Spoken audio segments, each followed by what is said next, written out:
Folkeklubben, overlæge Jacobsen hedder det her nummer. Og den energi, det er her, hvor vi samler på højdepunkter. Og så har Adrian skrevet en sms og sendt den afsted til 1212. Startet med de 5-årige mellemrum, og Adrian han skriver, hej Gitte, tak for et altid godt program. Jeg har ikke noget højdepunkt. Det er helt okay, Adrian. Man behøver virkelig ikke at have store, vældige højdepunkter. Måske bare noget relevant information, og det er det, som Adrian har her, for han skriver, jeg har information om snegle.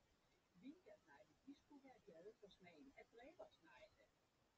Ja, og ikke nu eftermiddag skriver Adrian, der bor i Aalborg, så i sms'en her. Tusind tak for den information, Adrian.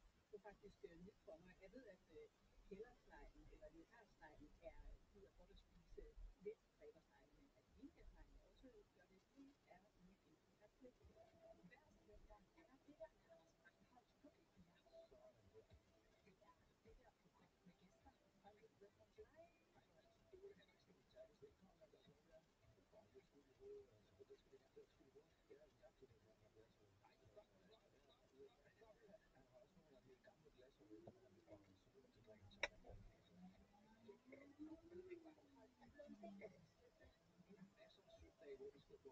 for det.